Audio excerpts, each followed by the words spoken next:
Books make you hope. Books make you dream. Books make you laugh. Books make you scream. This is the Books That Make You show, discussing books with authors and experts, unraveling the inner pages of all the books that help make us who we are. Hosted by Desiree Duffy.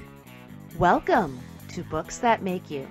I'm Desiree Duffy, and we're talking about books that make you want to be a hero. There's a lot of incivility happening in the world right now. There's entire groups of people who are being marginalized based on their ethnicity, religion, gender, and more. And it's so easy to turn away from the truth and pretend that the hate isn't there. Being brave, confronting, and understanding what's happening, well, that's the stuff that heroes are made of. We find many heroes and heroines in books.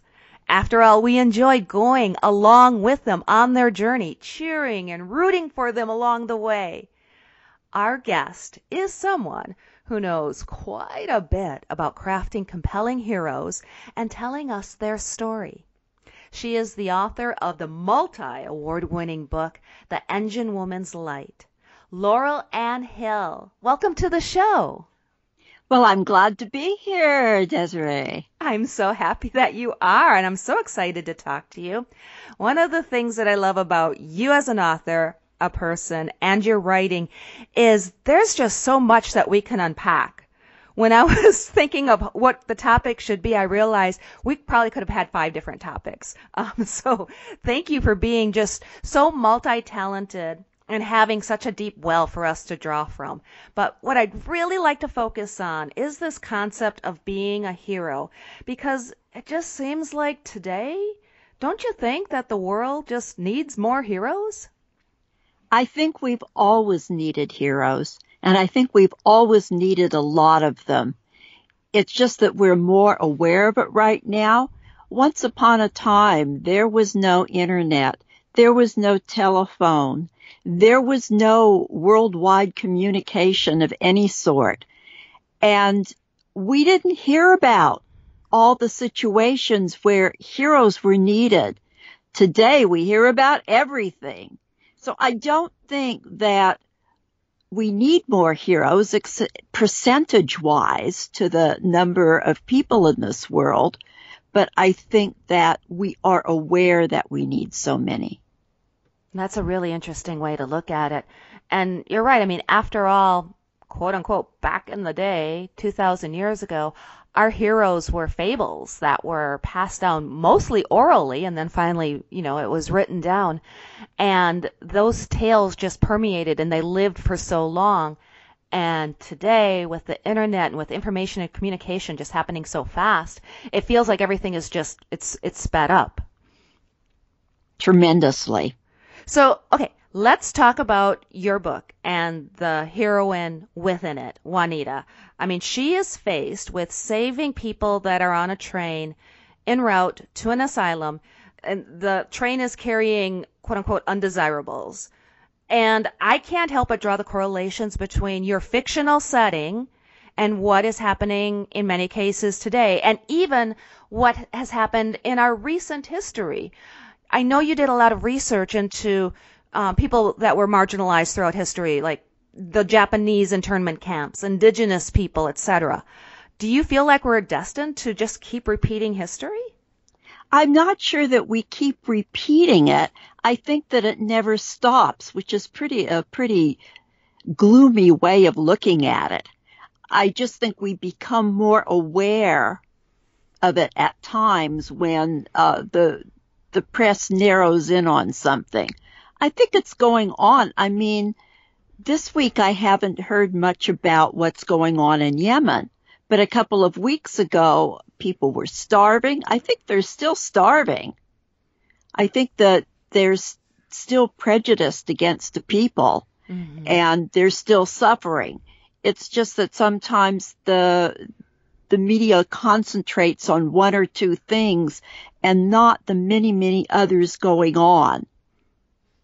Yeah, I can see that.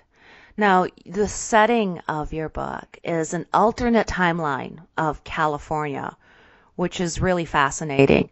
Can you talk about some of the revelations that you made in researching your book? I know that you made quite a few startling discoveries. Oh, yes, yes. I think the one that hit me first was that when I was looking for how other cultures were treated. And at the time I was working on another short story as well as The Engine Woman's Light. And so I came across an entry online, Google is wonderful, that had a report issued by the government, the U.S. government, back in the 1800s about the Chinese railroad workers and how, and you would read that and think that they weren't even humans by the tone of this report. And then I did additional investigations and found out that these poor people were not even called by their names because the Americanos, the Yankees, had difficulty pronouncing the Chinese names. So they didn't. No, it's not like when you and I go to work and we figure out how to pronounce the name of a coworker from another country. They just didn't even bother. They just gave them numbers. And that's what they were, numbers. And when their bodies were, when something happened to them, they died either from disease or an accident in constructing the railroads through the mountains, through the Sierra Nevadas. They sent the remains back to China, but not individually. They just threw all the bones in a big heap and shipped back a crate full, which was, when you think about it, is really very, very disrespectful. Oh, yes, yes. And it's just, it's a dehumanizing method. And in this case, and in many other cases, you see it, you hear of this again and again, and it's just a way to strip away someone's humanity. And it probably made it easier for the people in charge to get the workers to do the work. Because if they were able to see them as numbers and not as people, then they could order them around, they could work them harder. And really, again, you hear the same stories coming out of, Jewish concentration camps, etc., that people were just taking away their humanity, giving them a different identity, calling them names. I mean, that's the essence of what name calling is, right? Is you're stealing somebody's identity. And it's just, I guess that's probably one of the darkest and most disturbing aspects of humanity. Yeah, and in the United States, it happened with the blacks, it happened with the Native Americans, certainly with the Mexican Americans. It's beyond belief. And I've been reading some other dystopian novels recently, getting prepared for a panel I'm going to be doing. And it's interesting how much of our own world shows up inside of these novels. Give me an example, or is there something that comes to mind? Oh, of course, you can always go to Octavia Butler, and the one about the parable. I'm trying to think of the name of that. The Parable of the Sower. That's it. And where the whole world has been changed because a drug was invented that makes people want to burn things down. And so there are the drug addicts that are trying to burn everything down, and then there are the other people trying to survive. And so the heroine of that is just unbelievably brave. And she invents a religion for her people to cope, which is that God is change. And it's a very, very desperate time for those people. And then, of course, there's Nnedi Okorafor's Who Fears Death. Mm-hmm. And that won a World Fantasy Award back, I think, in 2011. And that is a story set over in Africa in the future. And it's a very dystopian future.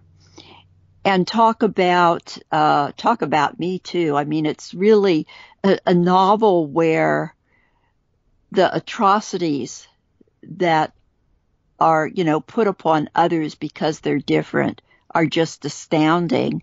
And then, of course, the heroine, whose name actually translates into Who Fears Death, mm-hmm. is also has this anger inside of her, this fire that allows her to connect with spiritual and magical powers.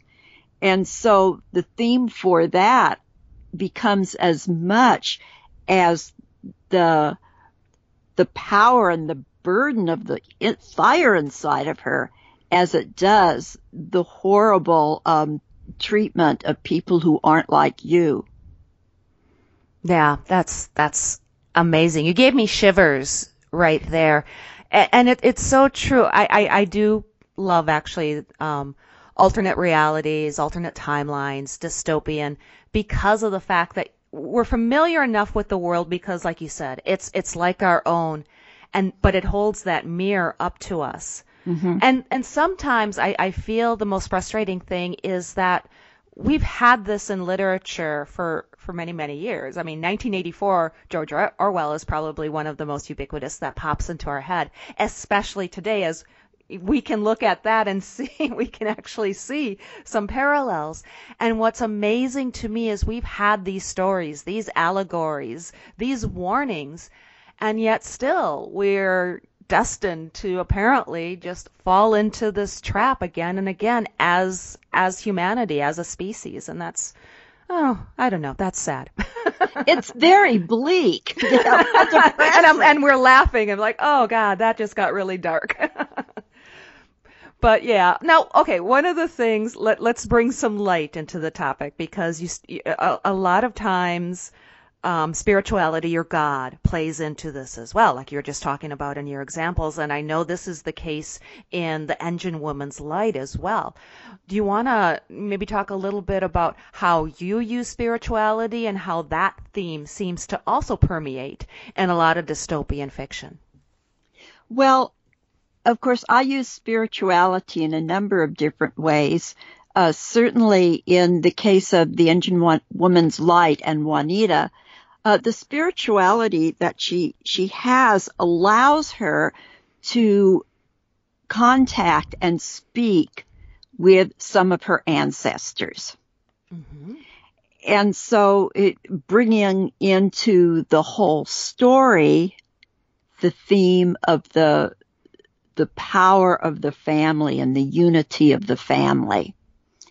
And so she also knows, because she is a mystic traveler and can do this, her fate is tied to the shadow world.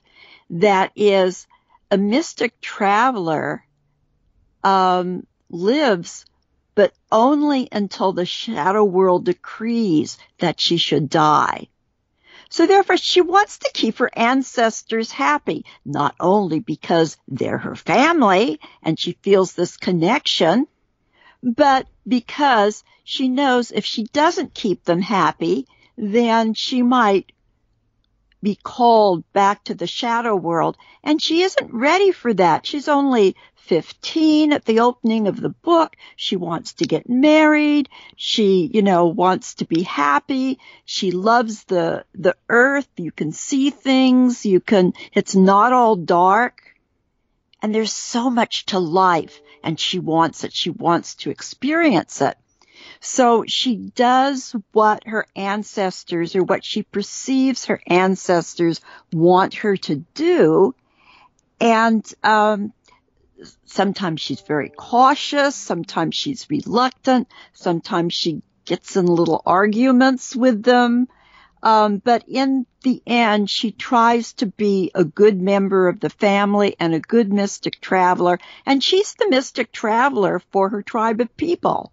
So she is the one that they're counting on to intercede between them and their own ancestors. So she has a place of great importance and responsibility. Wow. Yeah. And that choice that she must make is the tragedy of the hero's story, right? Or of almost every hero. They have to make that decision. And it's usually between what they personally want and desire, and you can't blame them for wanting that, and what they need to do for a greater good. And that's part of what makes them a hero. Yes, and then blending into this, of course, what is the message from her ancestors, that she has to stop this train that's carrying the unwanted people in California to an asylum where they may just be disposed of if there isn't enough money to take care of them. Mm-hmm. And that just rings so true with some of the things that is surrounding us today. Oh, yes. Tell me about, I know that you personally, talking about the personal effect of the hero's journey, that while you were doing research, you found out things about your own family too, because you do have that connection with Juanita and her ancestors, and you have that as well, right? Yes. And of course, my father always just said, "Oh, I'm a fourth." I mean, he was half Spanish. And he said the Spaniards that came to California.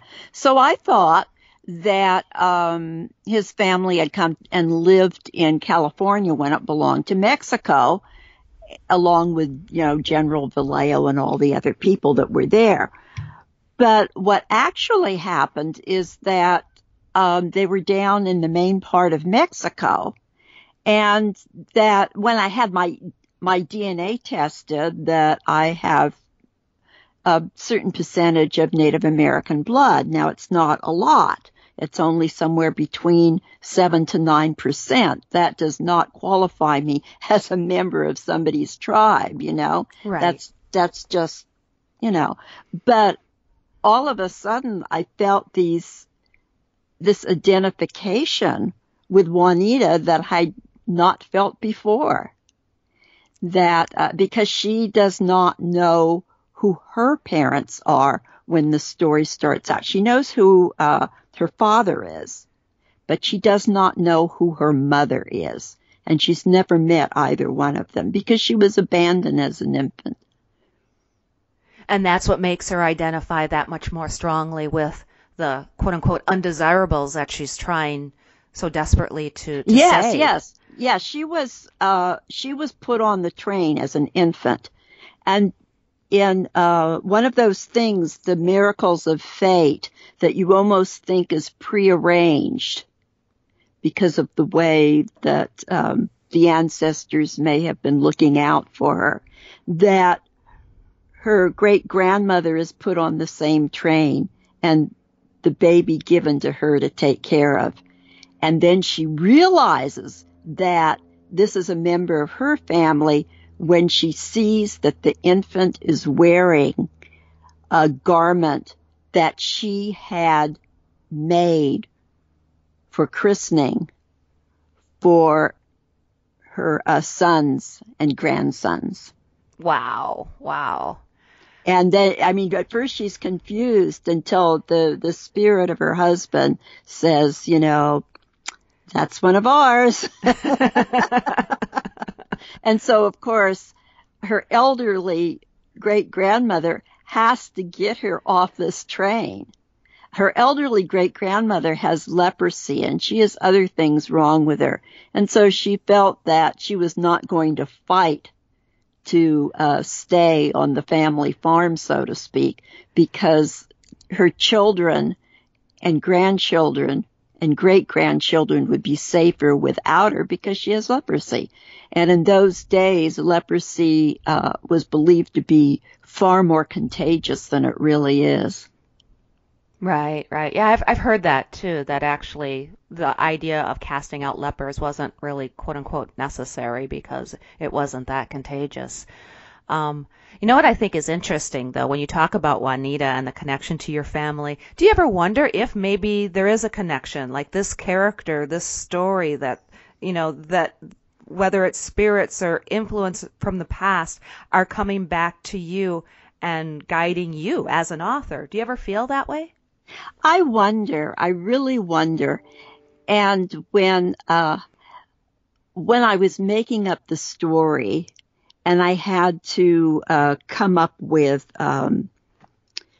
some colors and aromas and things like that to accompany the spirits, I thought, oh, well, I'll have the Virgin of Guadalupe be blue. Mm-hmm. Well, I didn't know. I'm not Catholic, and I didn't know all that much about Catholicism. And of course, then years later, as I was going through and cleaning up my research and my writing, I realized, oh, the light of the Virgin of Guadalupe is blue. Oh. And it changes the shade depending how close or how far away. Uh-huh. I also did not know about the roses. And when the fabric, of the Virgin of Guadalupe was found in the story of how that picture, the imprint of the Virgin of Guadalupe, where the origin of it with a Mexican Native American, a member of one of the indigenous peoples. And so I have Juanita being called by the nickname Little Rose.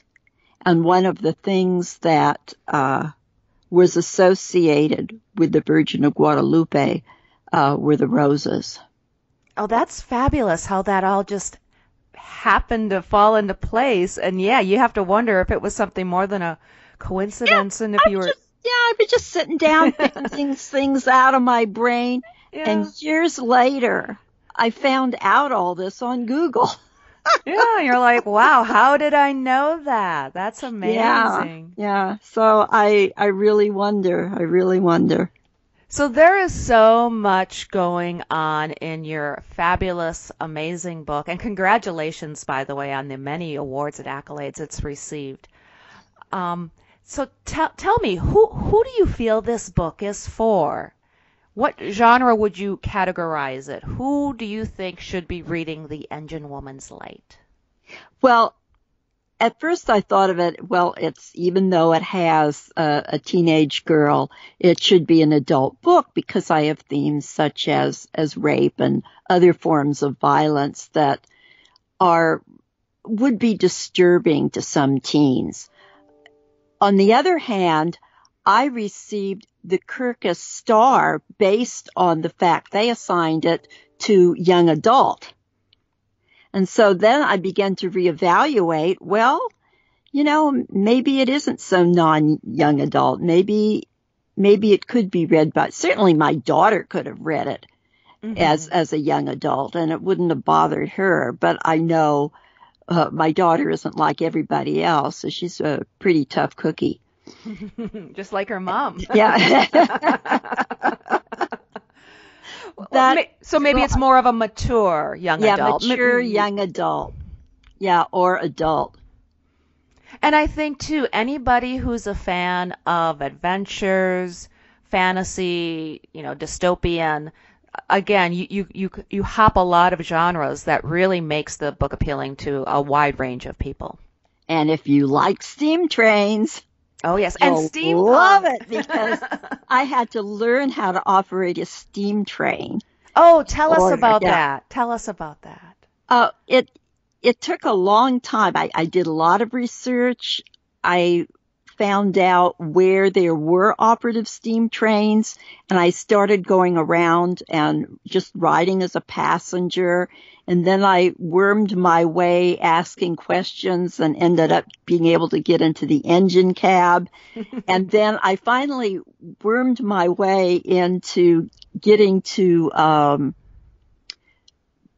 operate one of the trains that was not carrying passengers, and then make a donation to the railroad.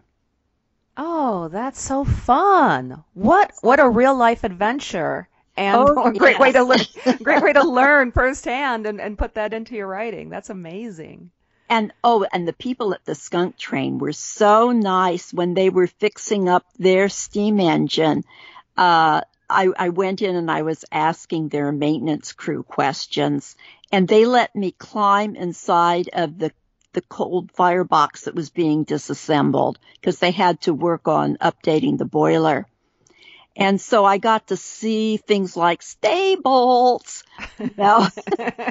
mechanical things, so that I could, because it's a very important part that I had to address. What would happen if the water gets too low and if the firebox gets too hot, of course you're going to have an explosion. Mm-hmm. And so I got a much better feel how to do those, the dialogue, the narrative, and the action just by climbing inside of that silly old firebox. Well, like they said, you need to write what you know. So if you don't know it, you got to go out and learn about it, right? Right. Okay, tell us what you're working on next, because I've had a sneak peek at your upcoming book. Can you tell us anything, or is that under lock and key right now? Oh, it's not under lock and key. I've given it to an agent who might be interested. I won't know until I get the yes or no back, or probably if I don't hear anything, it's probably no. So I'm hoping that I will hear something, but it's tentatively named Plague of Flies.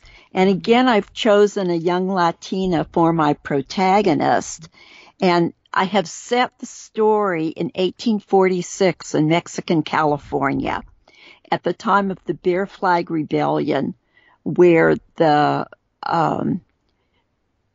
Fremont and Kit Carson and those people declare that California belongs to the United States, even though it belongs to Mexico.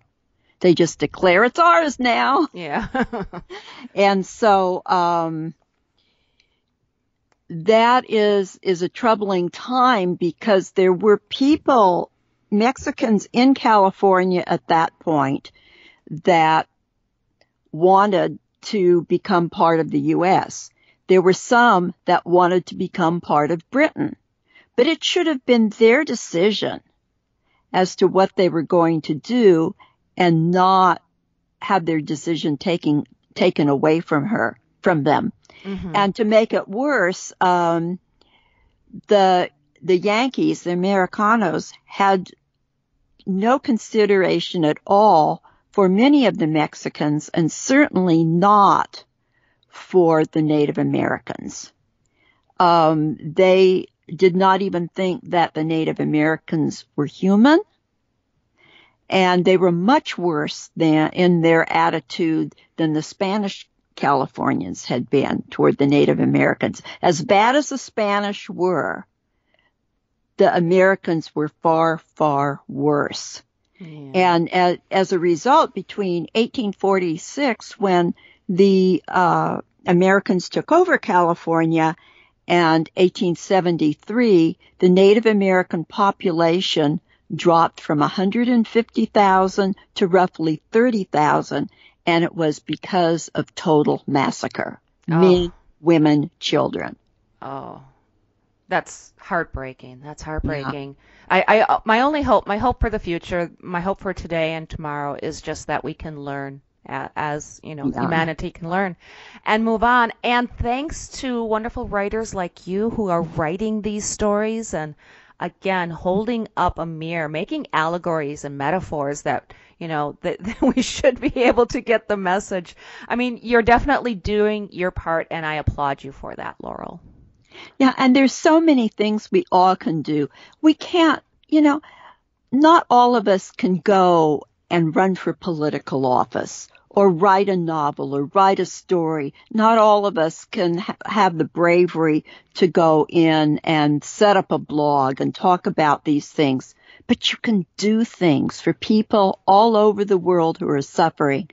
You can support organizations such as Heifer Project that provides animals to people all over the world and teaches them to become self-sufficient. When my granddaughter was married last year, one of the gifts she asked for her wedding was a well in Africa. Oh, wow. So that was what she wanted more than anything else, was for people to send the money that they would have bought something for her and her new husband, send it to an organization that builds wells in Africa for the people who don't have fresh water. Right. What an amazing idea. Well, that's awesome. Yeah. She sounds like an incredible woman. You must be very proud. Yeah. Yes. And from the time that they were small, I gave them little extra gifts at Christmas, like, I donated to Heifer Project. So now somebody will have a hive of honeybees or this or that. And so they took it to heart. One of the grandchildren even went to and worked one summer down in, I can't remember if she was in Costa Rica or where, but she worked for Heifer Project as a job one summer. Oh, that's incredible. Yeah. Well, Laurel, I could talk to you all day, but we need to wrap things up right now. Can you tell everybody they need to find you? They need to find your book. They need to find your website. Can you lay it all on us? Yes, my website is www.laurelannehill.com. That's Laurelannehill.com. And that's probably the best place to start. My book, The Engine Woman's Light, is on Amazon, and you should have no trouble finding that. Yes, and it's other places too, but it's that's usually where the first place that people go. It's distributed by Ingram, so you can go and order it through your local bookstore or Barnes and Noble online. If you don't like Amazon, it's out there. Exactly. You can even go to your local library and ask them to order it for you. Oh, yes.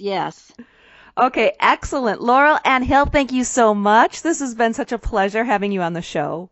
And thank you for having me. This has been a lot of fun. You're welcome. We'll have you back again. Like I said, there is so much that you and I can talk about, so we'll have you come back again soon, okay? Okay, great. All right. Once again, my name is Desiree Duffy, and thank you for being with us today on Books That Make You. And you can find out more on our website. That's booksthatmakeyou.com. You can also follow on Facebook and Instagram. Until next time, enjoy all the books that make you who you are. The executive producer for Books That Make You is Desiree Duffy. Produced and sound mastered by Phil Giangrande. Engineering by Dave Nabox. Social media and promotion by Bree Sweeter. For more, visit booksthatmakeyou.com.